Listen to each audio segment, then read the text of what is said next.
राधे राधे दोस्तों, आप सभी का स्वागत है आपके अपने ही YouTube channel social commerce classes में। तो पिछले वीडियो जो है अकाउंटेंसी का हम लोग डिस्कस किए थे। 2019 का प्रीवियस ईयर क्वेश्चन पेपर था और 50 क्वेश्चंस डिस्कस किए थे। उसके बाद से आपको 2020 से 40 क्वेश्चंस पूछा जाता था। तो 40 का 40 क्वेश्चन एक एक करके आपको एक्सप्लेन करके बताएंगे। उससे पहले जो है हम लोग कॉमर्शियल अरिथमेटिक सब्जेक्ट का सारा क्वेश्चन पेपर सॉल्व कर चुके हैं। अगर आप लोगों ने अभी तक नहीं देखा है तो जरूर सोनू सर कॉमर्स क्लासेस के चैनल में जाकर जरूर देख लीजिएगा, प्लेलिस्ट बना हुआ है अलग से। तो चलिए हम लोग अकाउंटेंसी का वीडियो शुरू करते हैं। 2020 में किस तरह क्वेश्चन पूछा गया था। तो 2020 में जो है पहला क्वेश्चन आपको पूछा गया था कि which of the following may be called the language of the business. तो इसका सही आंसर हो जाएगा अकाउंटिंग, यानी निम्न में से किसे व्यापार की भाषा कहा जा सकता है। तो सही उत्तर हो जाएगा इसका लेखांकन, ऑप्शन नंबर 3 हो जाएगा। Who is not a user of accounting information, यानी लेखांकन सूचनाओं का उपयोगकर्ता कौन नहीं है। तो अवयस्क हो जाएगा, यानी माइनर्स, ठीक है ना। यानी लेखांकन सूचनाओं का उपयोगकर्ता कौन नहीं है, अवयस्क यानी माइनर्स, ठीक है ना। आगे बढ़ते हैं क्वेश्चन नंबर 3 की ओर, यानी ऑप्शन नंबर 4 सही हो जाएगा इसका क्वेश्चन नंबर 2 का। क्वेश्चन नंबर 3 में पूछा गया कि a thing of value owned by a business entity is called assets, यानी व्यावसायिक उपक्रम द्वारा एक मूल्यवान वस्तु पर अधिकार होने को कहा जाता है क्या, संपत्ति कहा जाता है। ऑप्शन नंबर 1 हो जाएगा। क्वेश्चन नंबर 4 में पूछा गया कि according to the principle of conservatism the closing stock is valued at. बहुत इंपॉर्टेंट क्वेश्चन है। रूढ़िवादिता के सिद्धांत के अनुसार अंतिम स्टॉक का मूल्य निकाला जाता है लागत या बाजार मूल्य जो कम हो, यानी कॉस्ट और market price which ever is lower और लेस, उसी पे हम लोग कैलकुलेट करते हैं क्लोजिंग स्टॉक जो वैल्यूएशन होता है, ठीक है ना। तो क्वेश्चन नंबर 4 का सही आंसर हो जाएगा ऑप्शन नंबर 3 हो जाएगा। तो ये हम लोग 2020 का क्वेश्चन पेपर डिस्कस कर रहे हैं, 19 का पहले ही डिस्कस कर चुके हैं, जरूर देख लीजिएगा। क्वेश्चन नंबर 5 में पूछा गया है कि बेसिस ऑफ अकाउंटिंग इज। तो दो तरह का होता है, कैश बेसिस होता है और एक्रूवल ऑफ अकाउंटिंग बेसिस, यानी बोथ 1 और 2। ऑप्शन नंबर 3 हो जाएगा क्वेश्चन नंबर 5 का। यानी लेखांकन का आधार है रोकड़ आधारित और लेखांकन का उपार्जन आधार होता है, 1 और 2 दोनों होता है। ऑप्शन नंबर 3 हो जाएगा। सो क्वेश्चन नंबर 6 में पूछा गया कि source documents of accounts are based on, यानी लेखांकन के मूल प्रलेख आधारित होते हैं किस पे, ट्रांजेक्शन्स पे, यानी लेन देन पर। ऑप्शन नंबर 3 हो जाएगा इसका क्वेश्चन नंबर 6 का। आगे बढ़ते हैं क्वेश्चन नंबर 7 में कि bank overdraft account is a, कौन सा अकाउंट होता है, पर्सनल अकाउंट होता है। बैंक ओवरड्राफ्ट अकाउंट जो होता है कौन सा अकाउंट होता है, पर्सनल अकाउंट होता है। ऑप्शन नंबर 1 हो जाएगा क्वेश्चन नंबर 7 का। आगे बढ़ते हैं, यानी बैंक अधिविकस खाता अगर पूछा जाए, खाता जो होता है वो व्यक्तिगत खाता होता है, ठीक है ना। आगे बढ़ते हैं क्वेश्चन नंबर 8 में। तो father of double entry system Lucas Pacioli was the resident of, यानी दोहरा लेखा प्रणाली के जनक लुकास पेसियोली निवासी थे इटली के। ऑप्शन नंबर 2 हो जाएगा। ऑप्शन नंबर 2 बहुत इंपॉर्टेंट क्वेश्चन है, क्वेश्चन नंबर 8 ये रिपीट कर सकता है, ठीक है ना, जो आपका एग्जाम होने वाला 2025 में। आगे बढ़ते हैं क्वेश्चन नंबर 8 के बाद क्वेश्चन नंबर 9। क्वेश्चन नंबर 9 में पूछा गया कि गुडविल अकाउंट इज। तो गुडविल जो होता है वो रियल अकाउंट होता है। रियल में क्या होता है, इनटेंजिबल एसेट्स होता है, ठीक है ना। Goodwill account is real account. Option number 2 हो जाएगा, यानी वास्तविक खाता होता है, ख्याति खाता। क्वेश्चन नंबर 10 में पूछा गया कि dash is not recorded in journal. तो ट्रेड डिस्काउंट का कभी हम लोग लेखा यानी एंट्री नहीं करते हम लोग। रोजना मच्चे में लेखा नहीं किया जाता है व्यापारिक बट्टा का। ऑप्शन नंबर 1 सही हो जाएगा क्वेश्चन नंबर 10 का। आगे बढ़ते हैं question number 11। A brief explanation of the transaction is called narration बोलते हैं। लेन देनों की संक्षिप्त व्याख्या को क्या कहते हैं, स्पष्टीकरण, यानी नरेशन बोलते हैं। ऑप्शन नंबर 3 सही हो जाएगा क्वेश्चन नंबर 11 का। क्वेश्चन नंबर 12 में पूछा गया the imprest system pertains to, यानी पेशगी प्रणाली का संबंध है पेटी कैश बुक से, यानी खुदरा रोकड़ बही से, जो आप लोग पढ़ चुके हैं कैश बुक में, ठीक है ना। क्वेश्चन नंबर 12 का ऑप्शन नंबर 4 हो जाएगा। आगे बढ़ते हैं क्वेश्चन नंबर 12 के बाद क्वेश्चन नंबर 13। और क्वेश्चन नंबर 13 में देख लेते हैं क्या पूछा गया। क्वेश्चन नंबर 13 में पूछा गया कि पोस्टिंग इज डन इन। तो पोस्टिंग यानी खतौनी की जाती है खाता बही में। तो जो खतौनी की जाती है वो कहाँ की जाती है, खाता बही में की जाती है, यानी posting is done in ledgers, ठीक है ना। जर्नल में क्या करते हैं, सिर्फ हम लोग ट्रांजेक्शन यानी लेन जर्नल एंट्रीज करते हैं, खाली एंट्री करते हैं, ठीक है ना। पोस्टिंग जो है लेजर, यानी एक एक सेपरेट जो अकाउंट बनाते हैं वो हम लोग लेजर में करते हैं। ऑप्शन नंबर 2 हो जाएगा 13 का। 14 नंबर में पूछा गया कि the word account is not used with personal account in. कहाँ कहाँ नहीं करते हम लोग, जर्नल में, ठीक है ना। जैसे राम अकाउंट, श्याम अकाउंट, तो सिर्फ क्या लिखेंगे, राम डेबिट टू कैश या फिर श्याम डेबिट टू कैश, इस तरह से हम लोग एंट्री करते हैं। यानी कोई पर्सनल अकाउंट के साथ अकाउंट वर्ड का इस्तेमाल नहीं करते हैं। तो क्वेश्चन नंबर 14 का ऑप्शन नंबर 1 हो जाएगा, यानी व्यक्तिगत खाते के साथ खाता शब्द का प्रयोग नहीं किया जाता है रोजनामचे में, ऑप्शन नंबर 1। क्वेश्चन नंबर 15 में पूछा गया कि to which account would be entered goods given in charity, यानी ये रिपीटेड क्वेश्चन है। जब चैरिटी यानी कौन से अकाउंट को हम लोग इंट्रोड्यूस करते हैं, to which account would be entered goods given in a charity. Goods given in a charity जब करते हैं हम लोग तो कौन सा अकाउंट को हम लोग क्रिएट करते हैं, तो परचेज अकाउंट को। तो एंट्री क्या हो जाता है, charity account debit to purchase account हो जाता है, ठीक है ना। क्या एंट्री हो जाता है, charity account debit to purchase account हो जाता है। तो इसीलिए यहाँ पर सही आंसर हो जाएगा परचेज अकाउंट, ऑप्शन नंबर 2 हो जाएगा। आगे बढ़ते हैं कि the debit balance of nominal account is a loss और एक्सपेंसेस, और क्रेडिट बैलेंस अगर पूछ देता तो वो क्या होता है, इनकम होता है, ठीक है ना। The debit balance of nominal account is a loss और एक्सपेंसेस, ऑप्शन नंबर 2 हो जाएगा क्वेश्चन नंबर 16 का, यानी नाम मात्र खाते का डेबिट शेष है, हानि या व्यय होता है। क्वेश्चन नंबर 16 तक हम लोग कंप्लीट कर लिए। ये 2020 का क्वेश्चन पेपर है, 19 का पहले ही अपलोड कर चुके हैं, वो जाकर आप देख लीजिएगा सोनू सर कॉमर्स क्लासेस में, एक अलग से प्लेलिस्ट बना हुआ है। और कॉमर्शियल अरिथमेटिक का अगर आप लोगों ने अभी तक वीडियो नहीं देखा है या अभी तक आप लोगों ने प्रैक्टिस करना शुरू नहीं किया है तो प्रैक्टिस करना ज़रूर शुरू कर दे, क्योंकि वो रटने वाला सब्जेक्ट नहीं है, आपको उसको प्रैक्टिस करना ही होगा। और जितना प्रैक्टिस कीजिएगा उतना आपका कॉन्फिडेंस लेवल बढ़ेगा, ठीक है ना। आगे बढ़ते हैं क्वेश्चन नंबर 17 का, यानी फुल फॉर्म ऑफ जेएफ पूछा गया है। तो जेएफ का फुल फॉर्म क्या होता है, तो क्वेश्चन नंबर 17 में आपको जेएफ का फुल फॉर्म पूछा गया है। तो जेएफ का फुल फॉर्म होता है यहाँ पर जर्नल फोलियो। क्या होता है, जर्नल फोलियो। और मान लीजिए कि अगर एलएफ का फुल फॉर्म पूछ देता है तो उसका मतलब होता है लेजर फोलियो, लेजर फोलियो, ठीक है। या तो जेएफ पूछेगा या एलएफ पूछेगा, ठीक है ना। तो यहाँ पर जेएफ पूछा है तो जेएफ का फुल फॉर्म होता है जर्नल फोलियो, अगर एलएफ पूछ देता तो लेजर फोलियो होता है, बस इतना याद रखिएगा। क्वेश्चन नंबर 18 में पूछा गया, यानी क्वेश्चन नंबर 17 का ऑप्शन नंबर 1 सही हो जाएगा। क्वेश्चन नंबर 18 में पूछा गया कि bank reconciliation statement is prepared by a businessman, यानी बैंक समाधान विवरण तैयार किया जाता है व्यवसायी द्वारा, ऑप्शन नंबर 1 हो जाएगा। क्वेश्चन नंबर 19 में पूछा गया है कि debit balance as per cash book means, यानी रोकड़ खाते के डेबिट शेष का अर्थ क्या होता है, फेवरेबल बैलेंस होता है, अनुकूल शेष होता है इसका मतलब, ठीक है ना। Debit balance as per cash book का मतलब, और क्रेडिट बैलेंस का मतलब क्या होता है, ओवरड्राफ्ट हो जाता है, यानी अधिविकर्ष हो जाता है।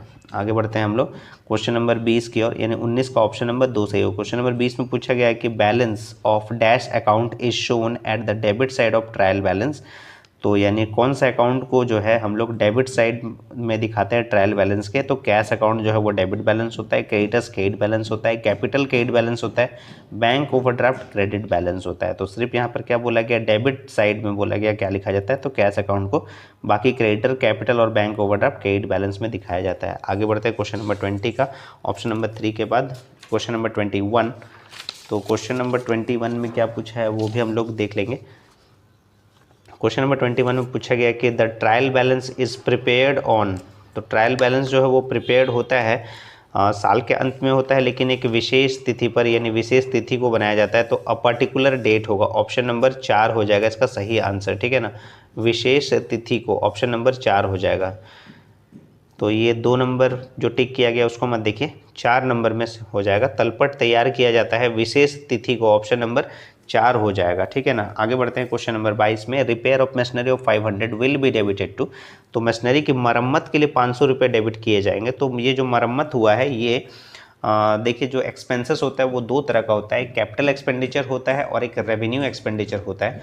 तो कैपिटल एक्सपेंडिचर मतलब बड़ा खर्चा, और रेवेन्यू एक्सपेंडिचर मतलब छोटा मोटा खर्चा, यानी मशीन को और कुछ दिन तक चलाया जा सके जिसके लिए रिपेयर का काम हुआ है। और एक होता है कि मशीनरी का कैपेसिटी बढ़ाने के लिए बहुत ज़्यादा खर्च किया गया है, तो उसको बोलते हैं कैपिटल एक्सपेंडिचर। तो यहाँ पर आपको सिर्फ बोल रहा है कि रिपेयर हुआ है मशीनरी का, तो कौन सा अकाउंट को डेबिट किया जाएगा, तो रिपेयर अकाउंट को डेबिट किया जाएगा, यानी repair account debit to cash हो जाएगा, ठीक है, या repair of machinery account debit to cash account हो जाएगा। क्वेश्चन नंबर 22 का जो है अगर आप एंट्री करते हैं इसका, 22 नंबर का अगर आप एंट्री करते हैं तो लिख सकते हैं कि repair of machinery account debit to cash account, ये एंट्री हो सकता है, या फिर repair account debit to cash account, ये हो सकता है आपका क्वेश्चन नंबर 22 का आंसर था। अब आगे बढ़ते हैं क्वेश्चन नंबर 23 की ओर। क्वेश्चन नंबर 23 में आपको पूछा गया है, यानी 22 का ऑप्शन नंबर जो है वो क्या हो जाएगा, रिपेयर अकाउंट हो जाएगा, ऑप्शन नंबर 3 हो जाएगा, यानी मरम्मत खाते में ऑप्शन नंबर 3 हो जाएगा। मशीनरी खाता नहीं होगा यहाँ पर, ठीक है, क्या हो जाएगा, मरम्मत खाते, ऑप्शन नंबर 3 हो जाएगा यहाँ पर। उम्मीद है आपको समझ में आ रहा होगा, 22 नंबर का रिपेयर अकाउंट हो जाएगा, ठीक है ना। आगे बढ़ते हैं 23 नंबर में, when the total of trial balance is not reconciled the account opened at this time, तो यानी जब तलपट का योग नहीं मिलता है तो इस स्थिति में कौन सा खाता खोला जाता है, तो वो भूल चूक खाता यानी सस्पेंस अकाउंट को खोला जाता है, ऑप्शन नंबर 2 हो जाएगा। आगे बढ़ते हैं 23 के बाद 24, good sold to Raju worth ₹650 was entered in his account ₹500, now Raju's account will be debited by ₹150, ठीक है ना। तो ये रिपीटेड क्वेश्चन था, ये रेक्टिफिकेशन ऑफ एरर चैप्टर से दिया गया है, तो यानी डिफरेंस जो है आपका 150 का है, तो राजू के अकाउंट को डेबिट कर दिया जाएगा 150 से बराबर करने के लिए, ठीक है ना। आगे बढ़ते हैं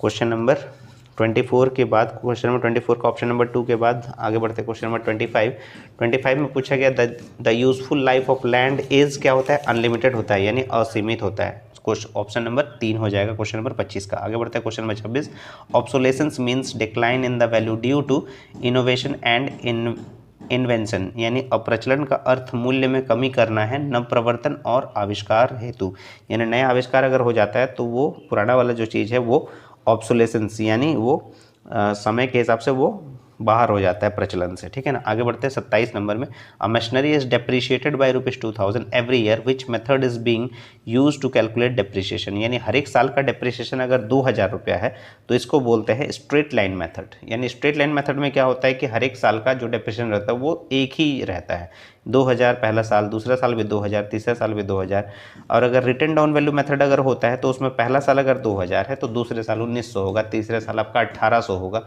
चौथे साल आपका 1700 होगा, इस तरह से वो घटता ही जाता है, ठीक है ना।